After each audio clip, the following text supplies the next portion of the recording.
আল্লাহ ছাড়া কেউ জানে না। ওই আয়াত পাকের মানে নাম্বার 2 আমার আল্লাহ বললেন ওয়ায়ুনাজ্জিলুল গায়সা, বৃষ্টি তিনি অবতরণ করেন, তার নির্দেশ ব্যতীত এক ফোঁটা বৃষ্টি পৃথিবীতে পড়ে না। সুতরাং বৃষ্টি কবে হবে এই খবর পৃথিবীর কেউ দিতে পারে না, একমাত্র দিতে পারেন তিনি। হে হারেস, তুমি খেজুর গাছ লাগিয়েছ, পানির দরকার, ওই পানি কবে হবে ওটা তো আমার সাবজেক্ট নয়, ওটা তো আমার আল্লাহর। কবে বৃষ্টি দেবেন তিনি জানেন। বৃষ্টি কবে দেবেন তিনি জানেন। আয়াত পাকে আল্লাহ বলেছেন ওহু আল্লাযী ইউনাজ্জিলুল গায়সা মিন বা'দি মা কানাতু ওয়া ইয়ানশুরু রাহমাতাহু ওয়া হুয়াল আলিয়্যুল হামিদ। মহান আল্লাহ পাক বলেন ওহু আল্লাযী ইউনাজ্জিলুল গায়সা, তিনি বৃষ্টি বর্ষণ করেন, বা'দা মা কানাতু, মানুষ যখন নিরাশার পরে বৃষ্টি দিয়ে মানুষের আশার আলো ফুটিয়ে দেন। বলেছেন যে আকাশে যখন মেঘ করে তখন একদল মানুষ ভয় পায়, আর একদল মানুষ আশা পোষণ করে। কিরকম বলুন তো? ধরে নিন যে মানুষটার ধান কাটা আছে, আকাশে মেঘ করেছে, তার ভয় লাগবে না? লাগবে না। আর যে লোকটা পাট বুনেছে, আকাশে মেঘ করেছে, ও বৃষ্টির আশা করবে না? করবে না? কথা ঠিক না ভুল?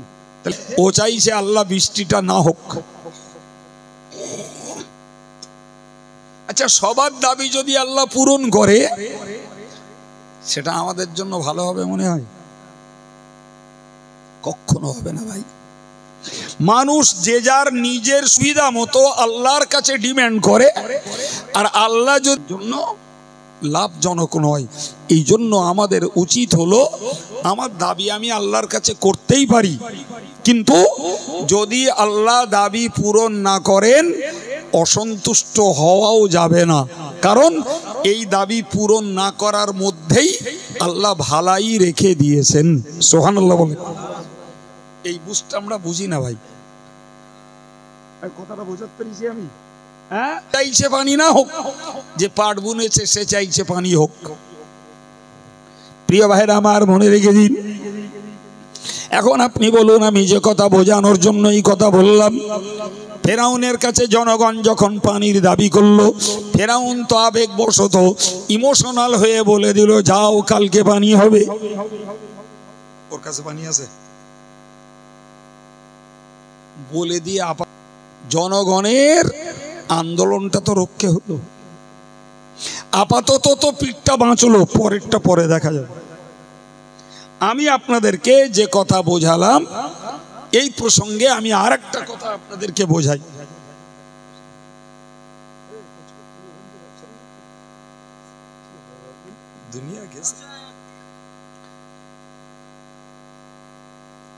ভাই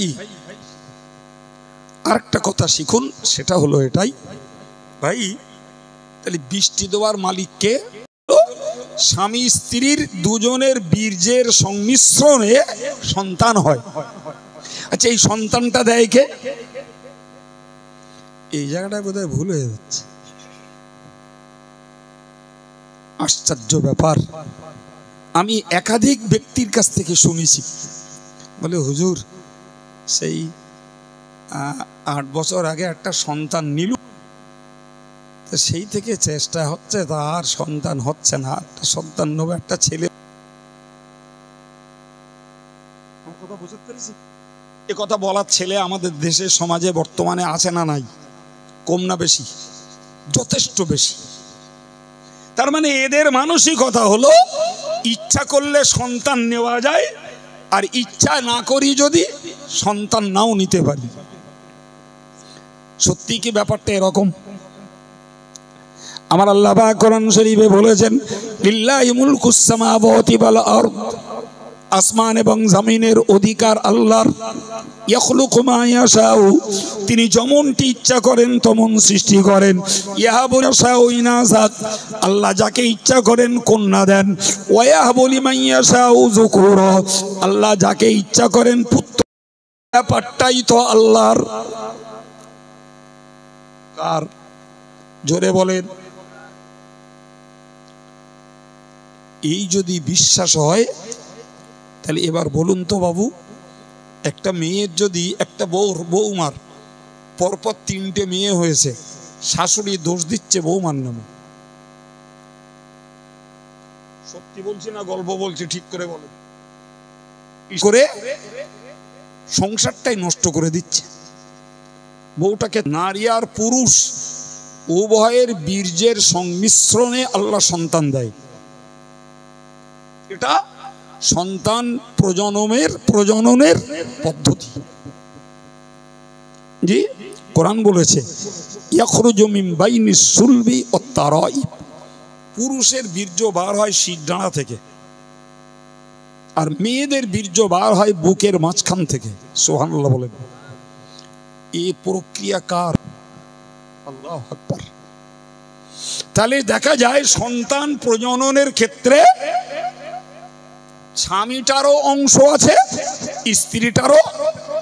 তাহলে একটা মেয়ের যদি পরপর 3টে মেয়ে হয় আর এর জন্য যদি দায়ী হয়, তাহলে স্ত্রী যদি 50% দায়ী হয় তাহলে 50% দায়ী। অথচ পোড়া কপালে শাশুড়িগুলো একদম, ছেলে হোক চাই মেয়ে হোক, জি, কোন ক্ষেত্রেই দোষ স্বামী স্ত্রী নয়। বিচার ফয়সালাটা তো আল্লাহর। সুতরাং আল্লাহর ফয়সালাতে মাথা মারা মানেই নিজের ঈমানটা থেকে হাত ধুয়ে ফেলা। সম্মানিত ভাইরা আমার, মনের কি দিন আমি বোঝাচ্ছিলাম আপনাকে। তাহলে বৃষ্টি এক ফোঁটা আল্লাহর হুকুম ব্যতীত পৃথিবী। আগামীকাল বৃষ্টি হবে। আপাতত মান রক্ষা হলো, আন্দোলনটা থেমে গেল। রাতের আধারে ফেরাউন তার রাটাকে মাটি দিয়ে আল্লাহকে লক্ষ্য করে বলেছিল, ও রব্বুল আলামিন, তুমি যে জগতের স্রষ্টা সেটা আমি জানি, তুমি যে পৃথিবীর সৃষ্টিকর্তা, ছাড়া পানির ফোঁটা পড়ে না সেটাও আমি আল্লাহ জানি। আমি জনগণকে বলে ফেলেছি আগামীকাল বৃষ্টি হবে। আল্লাহ, তুমি আমাকে মরার পরে যে শাস্তি দিও, আপাতত এই জনরোষ থেকে বাঁচার জন্য তুমি বৃষ্টিটা দাও কালকে। চূড়ান্ত সময়ে নাস্তিক আল্লাহর দরবারে, কথা বুঝতে পারেননি? চূড়ান্ত সময়ে নাস্তিক আল্লাহর দরবারে, চূড়ান্ত সময়ে পাপিষ্ঠটাও আল্লাহর দরবারে। ক্যান্সারে যখন পড়ে তখন কাউকে ডাকে না, যে যার ভাষায় স্রষ্টাকে ডাকে। সুবহানাল্লাহ বলেন। কে বোঝাতে চাইছি যে মানুষ আল্লাহ যখন ব্যক্তিগতভাবে সুস্থ করে তখন আল্লাহর ভুলে যে নিজের কৃতিত্ব ভোলায়, আর সেই লোকটাই যখন সমস্যায় পড়ে, কোণঠাসা হয়, রোগের তাড়নায় আক্রান্ত হয়ে যায়, সেই মানুষটা যখন চূড়ান্ত বিপদে পড়ে তখন যে ধর্মের মানুষ হোক তখন বলো এক স্রষ্টাকেই ডাকে। ওটা প্রথাগত, ওটা প্রচলনগত, কিন্তু মূলত জানে যে এরা কেউ স্রষ্টা নয়, চলে আসছে। জি, কিন্তু যারা খাঁটি ইমানদার, খাঁটি মুসলমান, এরা বিশ্বাস করে যে আমাদের সর্ব অবস্থাতে আমাদের একান্ত সহায় আমার আল্লাহ। সম্মানিত ভাইরা, পরদিন যথারীতি মিশরে বৃষ্টি হলো। ফেরাউনের খোদায় দাবিত্ব কে গেল না, হ্যাঁ, যে সত্যি সত্যি আমাদের খোদার হাতে নাউজুবিল্লাহ পানি আছে, যা বললো তাই করলো। কিন্তু ফেরাউন যে গোপনে গোপনে পানির যিনি নিজ মালিক তার কাছে যে ধন্না ধরেছে, তার কাছে যে দরবার করেছে, ভাই এটা বলো আমজনতা জানে না। জি, এ কথা ফেরাউনই শিকার হয়েছে পরে। সুবহানাল্লাহ। জি, প্রিয় ভাইরা আমার, যে ফেরাউন খোদাই দাবি করলো এটা তো গোপন তত্ত্ব ফাঁস করলো, আর আমার আল্লাহ ফাঁস করে দিয়েছেন। সম্মানিত ভাইরা আমার, মনে রেখে দিন, ফেরাউন যখন মুসা নবী আর মুসা নবীর মান্যওয়ালা ইমানদারদেরকে তাড়িয়ে নিয়ে যাচ্ছিল মিশরের ময়দান থেকে, পারবে না, এটা ফেরাউনের বিশ্বাস। কারণ সামনে তো উত্তাল তরঙ্গের লোহিত সাগর,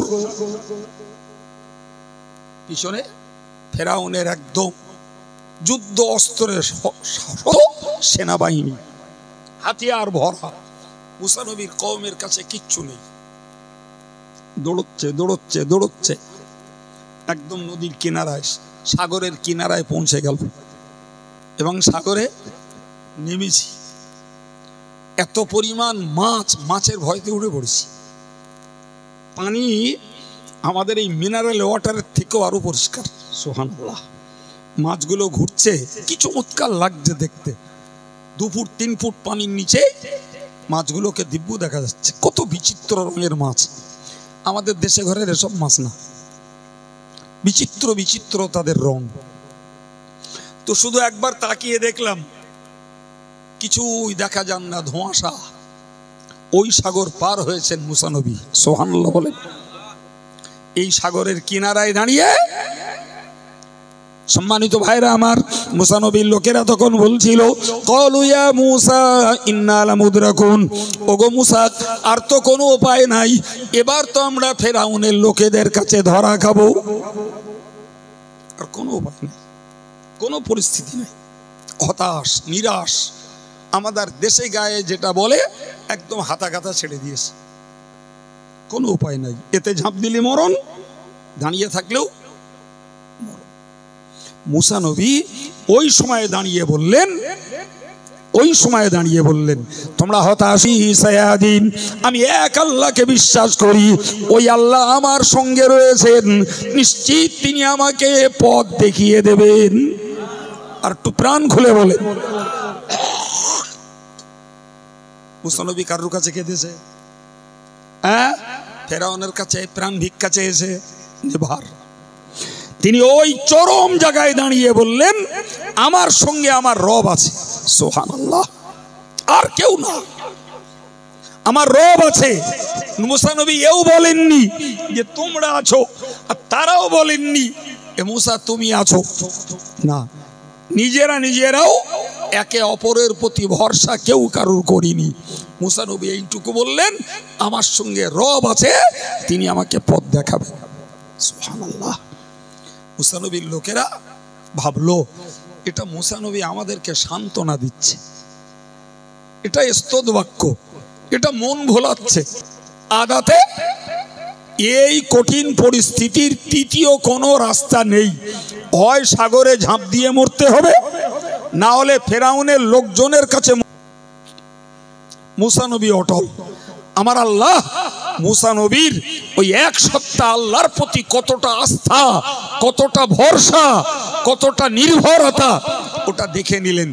দেখে নিয়ে বললে, হে মুসা, তুমি এক কাজ করো, জি, ওই সমুদ্রে তোমার হাতের লাঠিটা ফেলে দাও।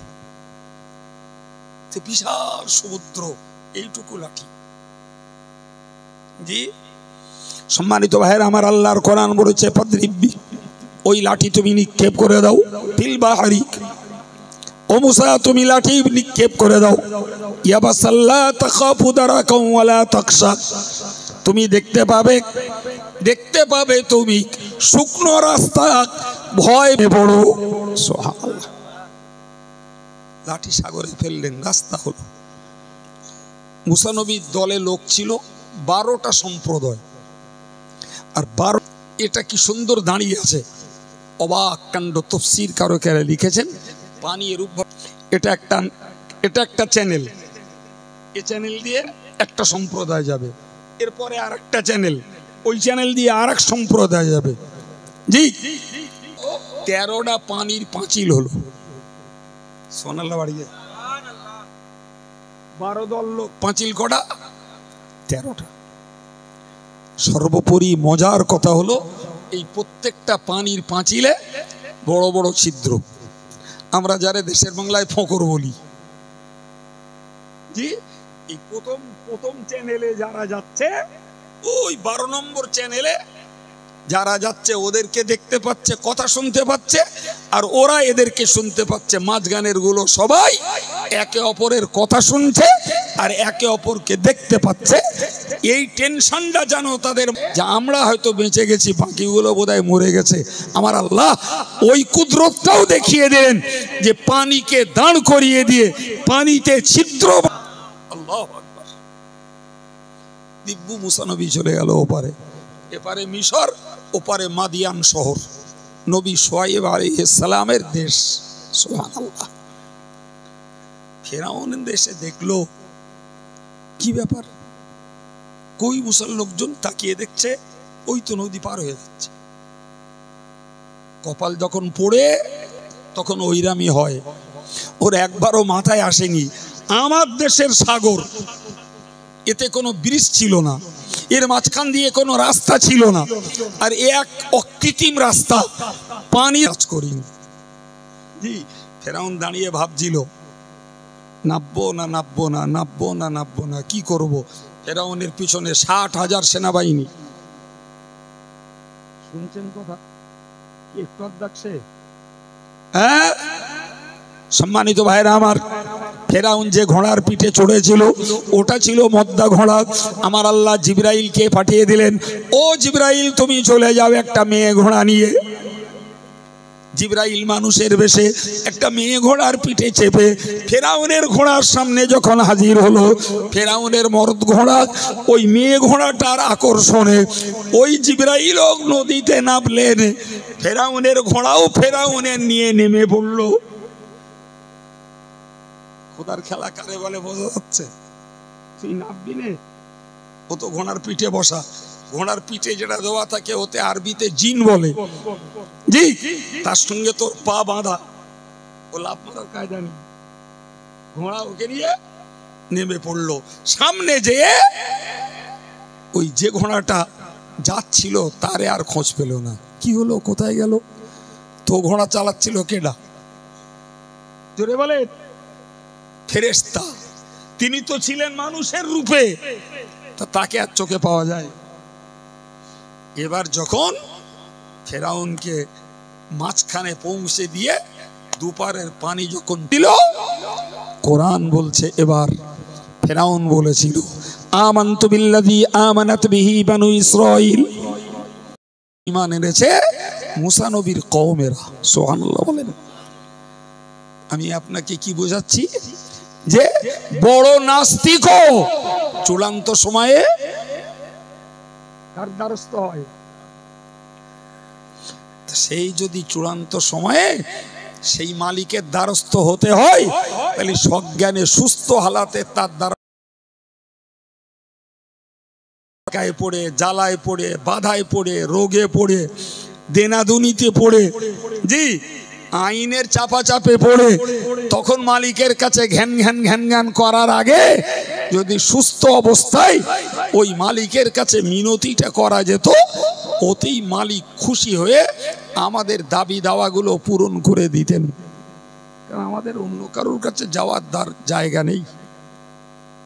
জি, একটা কথা বলতে হয়, আল্লাহ আল্লাহ আমি ছাড়া তোমার অনেক বান্দা আছে, আল্লাহ তুমি ছাড়া আমার কেউ নেই। কথা বুঝতে পারেননি? হযরত নবী আইয়ুব আলাইহিস সালাম যখন কঠিন রোগে ভুললেন, কঠিন রোগে, একদিন না দুদিন না ভাইরে, একটানা 18 বছর, একটানা 18 বছর। ভাই মানুষের ব্রেন অকেজো হয়ে যাবে, ঠিক কিনা বলেন? একটানা 18 বছর, বিবি গেল, সন্তান গেল, সম্পদ গেল, বিষয় সম্পত্তি গেল, শহর থেকে বার করে দিল মানুষ। জি, শুধু একটা কথা নবী আইয়ুব বলেছিলেন, রব্বি আন্নী মাসাদুররু ওয়া আনতা আরহামুর রাহিমিন, রব্বি আন্নী মাসানিয়াদ-দুররু ওয়া আনতা আরহামুর রাহিমিন। আল্লাহ আমাকে রোগে ধরেছে, আল্লাহ আমি কঠিন রোগে আক্রান্ত। সুবহানাল্লাহ। সুতরাং আমার কষ্ট, আমার যন্ত্রণা বলেননি, শুধু বলেছেন আল্লাহ আনতা আরহামুর রাহিমিন, তুমি সকল দয়াশীলদের দয়াশীল আল্লাহ, তুমি শ্রেষ্ঠ দয়াশীল, তোমার দয়ার অধীনস্থ বান্দা আমি। এরপরেও আল্লাহ আমি এত কষ্ট পাবো, এটা মুখের কথা বলেননি, কিন্তু ওই কথাটার মানে এই দাঁড়ায় আলহামদুলিল্লাহ আল্লাহর দয়ার দরজা খুলে গেল। জি, তিনি একটা পানির প্রসবন তৈরি করে দিলেন, বললেন ওই পানিতে গোসল করো। পানিতে গোছে হাদা মুগতাসালুন বারিদুন ওয়া শারাব, এই ঠান্ডা পানি, এতে গোসল করো আর এই পানিটাই পান করো। নবী মুসা মুহূর্তের ভিতরে উধাও হয়ে গেল। কি গো, স্রষ্টা যদি অনেক কটা হতো, বলতো আবেদন করেছে দেখা আমরা মিটিংয়ে বসি কি করব ভাবি, জি ওরে সুস্থ করা যাবে কি যাবে না আমরা একটা সিদ্ধান্ত নেই, সিদ্ধান্ত নীতি দিয়ে বলতো, যার যা রাগ আছে রাগ তুলতো আর বলতো ওর ভালো করা যাবে না, ও আরো খানিক দিন ভুগুক, ওর গোস্ত খসে পড়ছে, এবার শুধু হাড় বেরিয়ে যাক, তারপরে নেয় দেখা যাবে কি। কিন্তু মালিক যখন একজন, সুবহানাল্লাহ বলেন, তিনি একবার রাজি হয়ে গেলে পৃথিবীর কেউ আর বাধা দিয়ে কিচ্ছু করতে পারবে, কিচ্ছু করতে পারবে। সম্মানিত ভাইরা আমার, ফেরাউনের কথা বলছিলাম। ফেরাউন চূড়ান্ত সময়ে বলেছিল যে বনী ইসরাঈল তথা নবী মুসার কওমেরা জানে এনেছে, আমি তার উপরে ঈমান আনলাম। আমার আল্লাহ তখন ওহী নাজিল করে বললেন আলাহান ওয়াকাদ আসাইতা ক্বাবলু ওয়া কুনতা মিনাল মুফসিদিন। হে ফেরাউন, এখন জ্ঞান ফিরল, এখন চেতনা ফিরল, এখন ধাতস্থ হলে, ইতিপূর্বেতে তুমি নাফরমানি করেছো, অবাধ্য হয়েছো, বিরুদ্ধচারণ করেছো, আর পৃথিবীটাকে বিভ্রান্তিতে আমার বান্দাদেরকে তুমি ফিতনায় ডুবিয়েছো। শিক্ষা নিতে হবে ওখান থেকে। আমি জীবনের দ্বারস্থ হইনি, আল্লাহ পাক আমার একমাত্র মালিক, আমি তার শরণাপন্ন হইনি। এরপরে যখন চূড়ান্ত সময়ে কোনো বিপদে পড়ব, চূড়ান্ত পরিস্থিতিতে পড়ব, কঠিন অবস্থায় কাউকে মিনতি করি, ওই ফেরাউনের মতোই তো আল্লাহ বলবেন এই বান্দা সেই তো তুই আমার দ্বারস্থ হলি, কিন্তু এত লেটে, তুই তো জীবনে আমার নামাজি বান্দাদের ঠাট্টা করেছিস, দাড়িওয়ালাদেরকে বিদ্রুপ করেছিস, আল্লাহওয়ালাদেরকে তুই রহস্য করেছিস, আজকের তুই তাদের প্রতি অত্যাচার করে করে আজ তুই আমার দ্বারস্থ হলি, ফলে তোর তো সারা জীবনের এই চূড়ান্ত বিদ্রোহকে আমি আল্লাহ মাফ করব না। কারণ তুই তো মরণটাকে সামনে থেকে দেখতে পাচ্ছিস।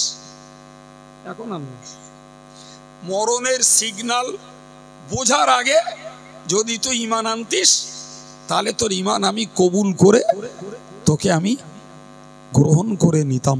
সুবহানাল্লাহ। কিন্তু মরণের সিগন্যাল একবার দেখা গেলে আর হবে না বাবা। ছেলেরা, এই জন্যই আমি মাতিন সাহেবের অজের পাশাপাশি এই কথাগুলো বলে বোঝাতে চাইছি। কোন শরীরে শক্তি আছে, মাথায় বুদ্ধি আছে, পকেটে আর ব্যাংকে অনেক টাকা আছে, এখনই আল্লাহর দ্বারস্থ হওয়া লাগবে, এখনই আল্লাহর শরণাপন্ন হতে হবে। আল্লাহর মুখাপেক্ষী সুস্থ অবস্থায়, সচ্ছল অবস্থায়, শক্তির অবস্থায়, তাজা বুদ্ধির অবস্থায় আল্লাহর শরণাপন্ন যে হয় সে বান্দাকে আল্লাহ ঠেলে দেয় না। কিন্তু যতক্ষণ শক্তি, বুদ্ধি, অর্থ থাকে ততক্ষণ মানুষ খোদার দুশ্মনী করে সাধ্য দৌড়ায়। জি, আর যখন সামনে এগোনোর জায়গা থাকে না, পিছনেও দেয়াল ঠেকে গেছে, তখন মুখ ছুবড়োয় আল্লাহর কাছে। ওইটা করা যাবে না। জি প্রিয় ভাইরা আমার, আমি কি ওয়াজ করতে করতে এই জায়গাটায় এসেছি, আমি আপনাদেরকে বোঝাচ্ছিলাম যে বৃষ্টি দেন কেডা? আল্লাহ। ফেরাউনও বৃষ্টি চাইলো কার কাছে? আল্লাহর কাছে। তাহলে ফেরাউনের মতো নাস্তিকটাও চূড়ান্ত সময়ে কার দ্বারস্থ? ওইটা যদি আমরা ঠেকায় পড়ার আগে হই, আল্লাহ খুশি হয়। জি সম্মানিত ভাইরা আমার, মনে রেখে দিন, আমি আয়াত পাকের বাকি কথাটুকু ছোট্ট করে আপনাদেরকে শুনিয়ে দিচ্ছি, মনে রেখে দিন। সেই হারিস ইবনে আমর মক্কার সেই কাফেরটা বলেছিল যে আমার স্ত্রী গর্ভবতী, কি সন্তান তার পেটে আছে, মনে আছে? আমার আল্লাহ ওটাও বলে দিলেন, ওয়ায়ালামু মা ফিল আরহাম। আমার আল্লাহ বলে দিলেন, নিশ্চিত করে তোমরা জেনে রেখে দাও, ওই মায়ের গর্ভে কি বাচ্চা রয়েছে ওটা জানেন একমাত্র আল্লাহ। কে জানে? ভাই কারুর মনে প্রশ্ন জাগতে পারে, আজকের ডাক্তার বাবুরা এমন যন্ত্র তৈরি করেছে ল্যাবরেটরিতে যে ভ্রূণ সন্তান জন্ম নেওয়ার আগেই বলে দেওয়া হয় যে এই গর্ভে কি আছে। বিজ্ঞানীরা ওটা আবিষ্কার করেছে, যদিও সরকারি হস্তক্ষেপে ওটা বন্ধ করা হয়েছে। তাই বুঝতে পারেননি, আগে থেকে এই ভ্রূণ চিহ্নিত হয়ে গেলে হয়তো দেখা যেত কোনো প্রসূতির জীবন রক্ষা করা কঠিন হয়ে যেত। এর গর্ভে মেয়ে আছে, মেয়ে আর নেবে না, ফলে ওকে মেরে দিল ইঞ্জেকশন দিয়ে। ওদের স্বপ্ন, ওদের শাস্ত্র। জি এই জন্য একাধিক ঘটনা এমন ঘটতে ঘটতে সরকারি আইন করে বন্ধ করা হয়েছে যে কোনো হসপিটালে কোনো ডাক্তার মার গর্ভে কি বাচ্চা আছে ওইটা আর চিহ্নিত করে দিতে পারবে না, দিলি কেস খেবে। এখন প্রশ্ন হলো, কোরআন বলছে মার গর্ভে কি বাচ্চা আছে ওটা জানে কেডা? না, আমরা আধুনিক কালে এসে দেখছি যে ডাক্তার বাবুরা ওটা জানতে পারছে, তাই না বাবা? তাই কোরআনের ঘোষণা, ডাক্তার বাবুদের গবেষণা দুটো উল্টো হয়ে গেল। এই বাবা কথা বুঝতে পারছেন? দুটো উল্টো হয়ে গেল। জি তাফসীর কারকেরা এর প্রশ্ন তুলেছেন। জি প্রশ্নের জবাব এটাই, ওই যে আল্লাহ বলেছেন মার গর্ভে কি সন্তান হবে এটা আল্লাহ জানেন। এই পিরিয়ড হলো 120 দিন। এই 120 দিন পর্যন্ত কোনো মায়ের গর্ভের সন্তানের লিঙ্গ নির্ধারণ হয় না। এ বাবা কথা বুঝতে পারছেন? জি 40 দিন থাকে রক্ত আকারে, দিন ওই গোস্তে হাড় হাড্ডি দিয়ে এর গায়ে চামড়ার প্রলেপ দিয়ে তারপরে আল্লাহ মার গর্ভে সন্তানকে পূর্ণ করেন, তখন লিঙ্গ নির্ধারণ হয়ে যায় এটা ছেলে না মেয়ে।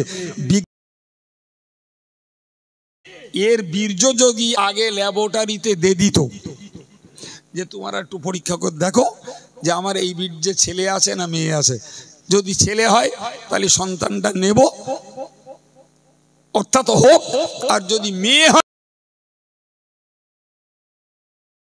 করে দিতে পারত। কিন্তু কোন বীর্য দেখে সন্তান ছেলে, ওই বীর্যের সন্তান ছেলে হবে না মেয়ে হবে, এখানে বিজ্ঞানের মগজ ফেল।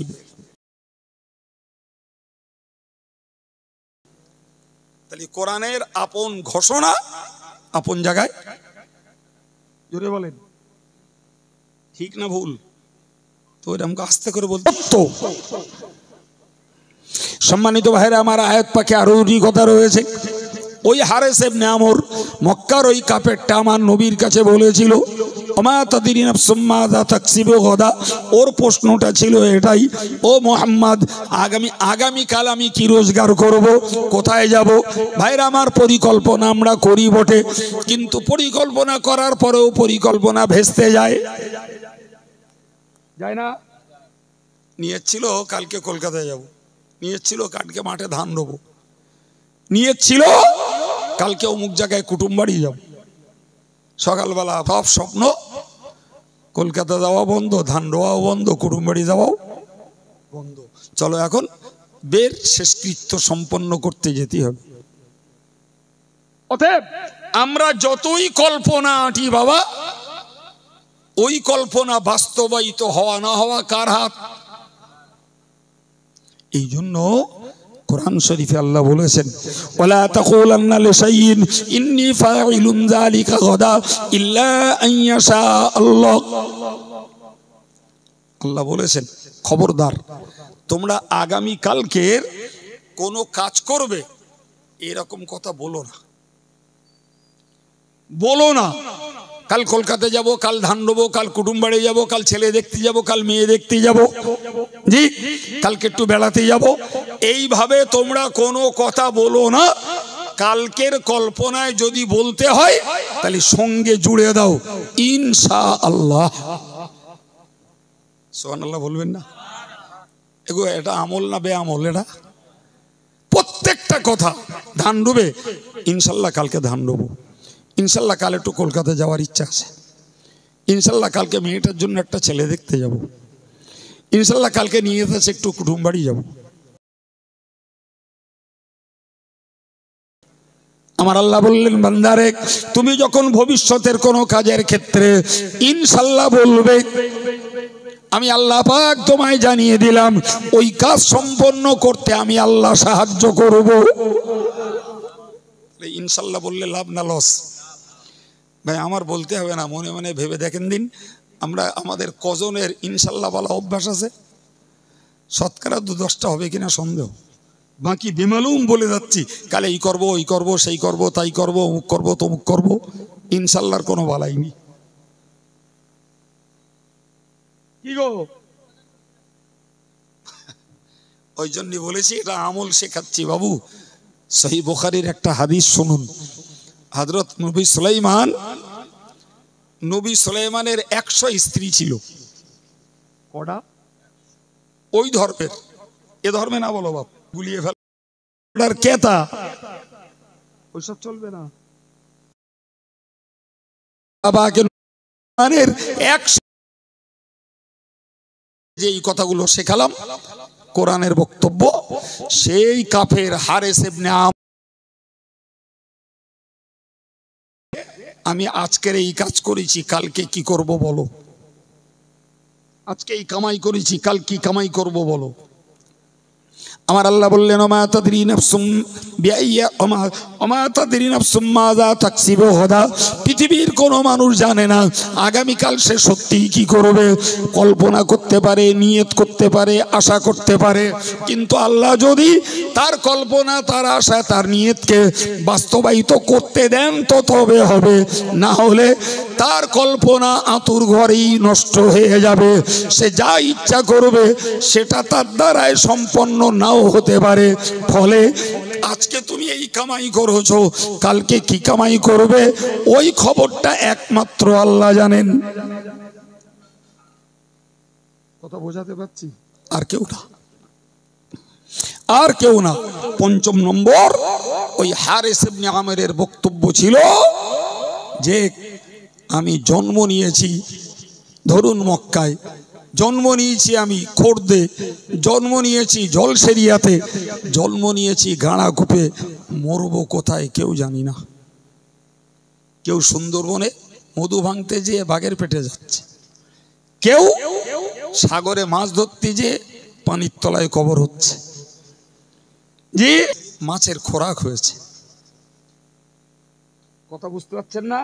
জি, কারুর জন্ম জলসেরিয়ায় হজ করতে যেয়ে মারা গেল, কারুর জন্ম গাঁড়াকূপে বোম্বে কাজ করছিল, অসুস্থ, বাড়ি আসছিল, ট্রেনের সিটে বসে মারা গেল। বুঝতে পারছেন কিছু? হ্যাঁ, কেউ খেজুর গাছ কাটতে উঠে এক কপাল কাটলো, আর এক কপালে দা বেঁধে মরে দাঁড়িয়ে থাকলো। কেউ ভোগ গেলার সময় পাই দিলেন, ওকে বলে দাও আমি আল্লাহ পাক জানিয়ে দিলাম কার কোথায় মরণ হবে, ওটা কেউ খবর রাখে না, একমাত্র আল্লাহই খবর রাখে। জি, তবে যদি কারোর মনে হয় যে আল্লাহ আমার মরণটা মসজিদে হোক, আল্লাহ আমার মরণটা সেজদার হালাতে হোক, আল্লাহ আমার মরণটা হসপিটালে না হয় বাড়িতে হোক, আল্লাহ আমার মরণটা পবিত্র অবস্থায় হোক, আল্লাহ আমার মরণটা সজ্ঞানে হোক, আল্লাহ আমার মরণটা কলেমা জারি এই দাবিটা আল্লাহর কাছে করা যায়। ভাই, পৃথিবীর এমন এমন বুজুর্গদের কথা জানতে পারা যায় জি, যারা নিজেদের কবর নিজেরা খুঁড়েছে। সুবহানাল্লাহ বলে। হযরত ইমাম আজম আবু হানিফা রহমাতুল্লাহ আলাইহি জি ইরাকের নাজাফ, আমি যদি কবরটা খুঁড়ি আর আমার কবরটা ওইখানটাতেই হবে এরকম কোনো গ্যারান্টি কোরআন হাদিসে কোথাও নেই বাপ, কিন্তু করাই আমাদের ধর্ম জীবনের বড় দায়িত্ব বাপ। আমি ওয়াজ করছি, এর বিনিময়ে আপনি ওয়াজ দিয়েছেন, ওর বিনিময়ে আপনারা কষ্ট করে ওয়াজ শুনছেন, এর বিনিময়ে 10 টাকা দান করি, ওর বিনিময়ে মসজিদ করে দেই, ওর বিনিময়ে মাদ্রাসা বানিয়ে দেই, ওর বিনিময়ে রোজা রাখি, ওর বিনিময়ে হজ করি, তার বিনিময়ে যাকাত দেই, তার বিনিময়ে সব ধর্মের সব কাজের বিনিময়ে একটাই টার্গেট আমাদের থাকতে হবে, সেটি হলো আল্লাহকে সন্তুষ্ট করা। ওই একটাই আমাদের চেষ্টা, যে আল্লাহকে যদি খুশি করা যায় আমাদের ধর্মজীবন সার্থক, কষ্টের জীবন সফল, আমাদের ইহকালে শান্তি, পরকালে মুক্তি। প্রিয় ভাইরা আমার, ওই একটাই কাজ, কাকে সন্তুষ্ট করা? আল্লাহকে সন্তুষ্ট করা। নবী সুলাইমানের কথা বলছিলাম না, ওই নবী সুলাইমানের আরেকটা কথা বুঝুন। নবী সুলাইমানের মতন একজন মর্যাদা সম্পন্ন নবী, তিনি আল্লাহর কাছে বলতেন ওয়ানা আমালা সালিহান তারদাহু, ও রব্বুল আলামিন তুমি আমাকে এমন আমল করতে দাও, আল্লাহ এমন আমল করতে দাও যে আমলে তুমি সন্তুষ্ট হবে।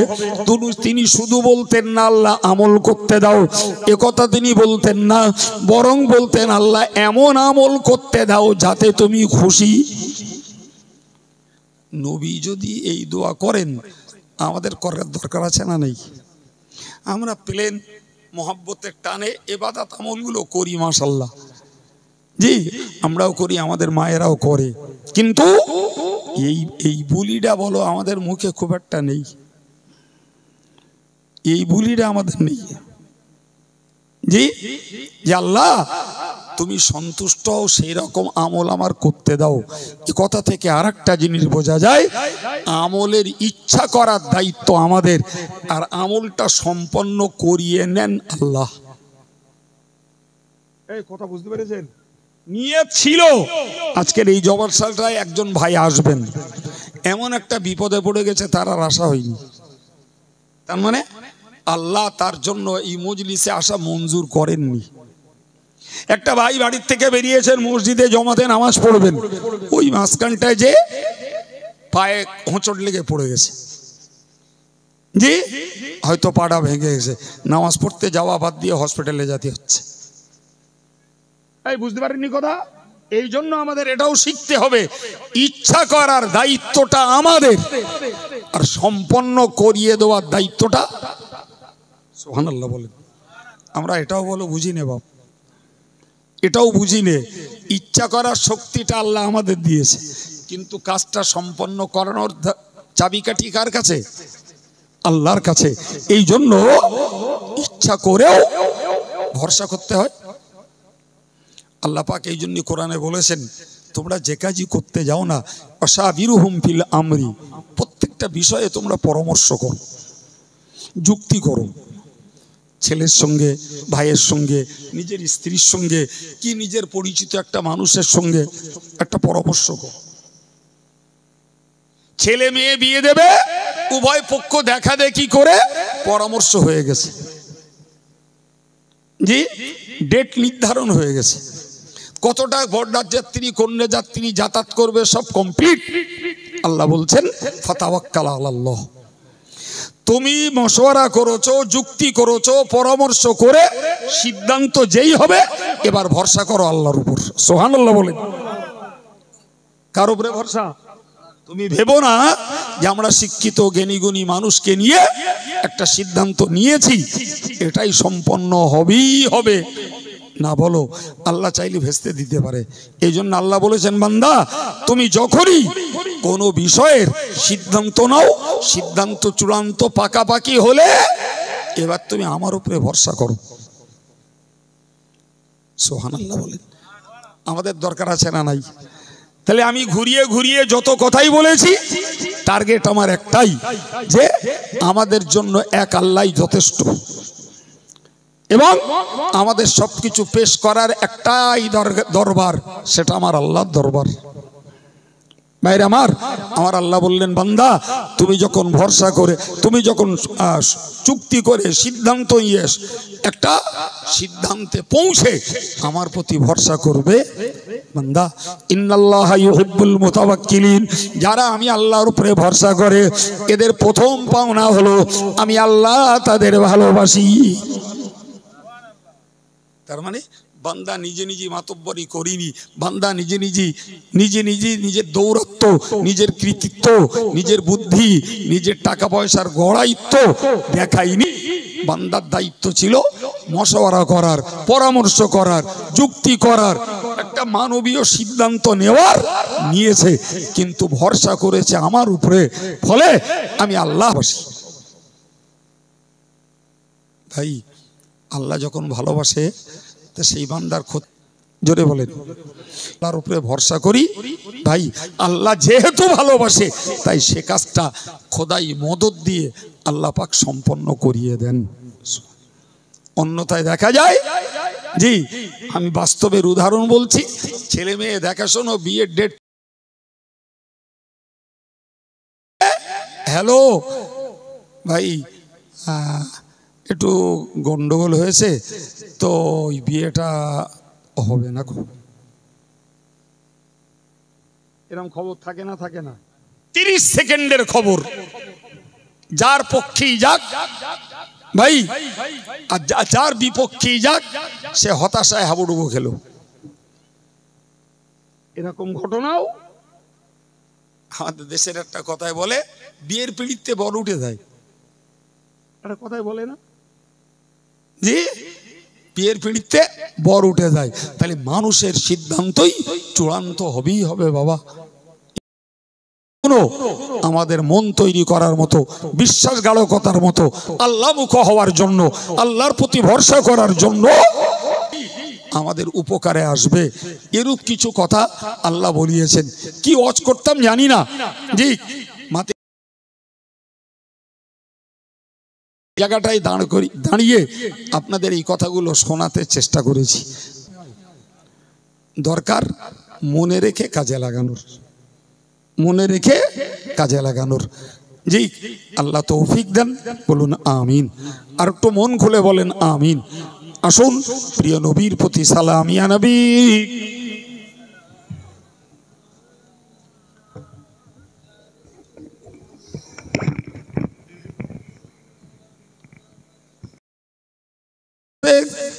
मामूर सीना मिश्क से बेहतर पसीना, या नबी